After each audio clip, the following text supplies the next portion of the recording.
begins way back in the day, from the moment that ship the Mayflower came, and with it that book of many a page, from which the premise of this music is made. The Pilgrim sailed to the USA before our nation was dubbed its name, so Calvin Comma John did have his way, and music in the church was pushed away.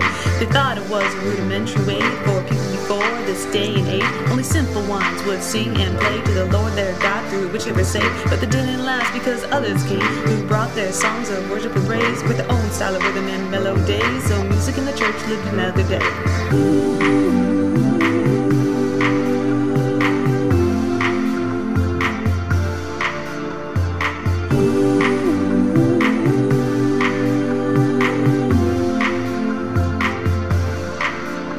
Because the Puritans sailed across the sea with a purified type of Christianity. Yeah, they only sang psalms in the church, you see, without instrumental accompany. They were over Roman Catholic ceremony, so they focused on the Bible primarily, where psalms were found to meet their need as the only way to worship God musically. But then Roger Williams would create a scene and was banished for questioning authority, so they formed a new Baptist colony as a result of the Great Awakening, where music was a way to prepare the soul for the message of the teaching that was to be told. But some held the Psalms of Testament Old, while others singing new songs broke the mold.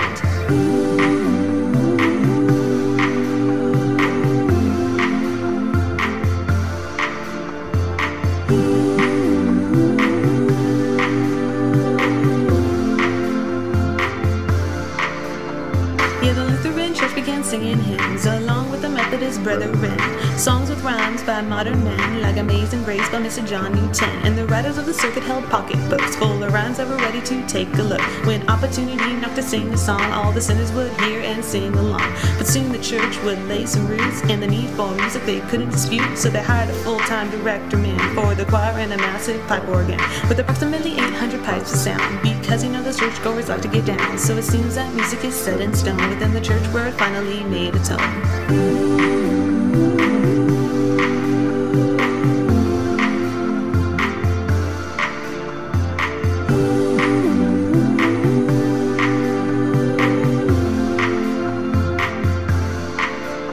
So now we move down to America South, where a new form of worship came out of the mouths of the slaves who were taken from their native land and brought with them musical rhythm and chants. In the church where their masters could not see, under a new faith they would gather and sing of the day to come when they would be free from the sinful world and captivity.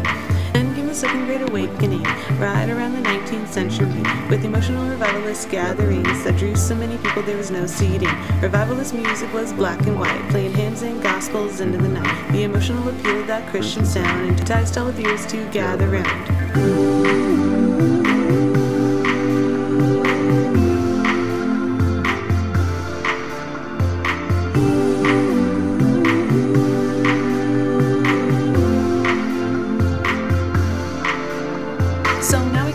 To modern day, where expressing your faith in the musical way is limitless, no matter race or age.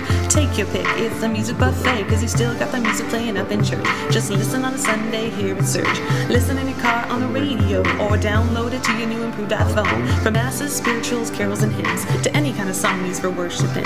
From harps and lyres and tambourines, to guitars and drums and everything in between. Yeah, hardcore, alternative, country and pop, R&B, gospel, hip-hop and rock. That worship and praise, you gotta let it drop, because music in the church, it'll never stop.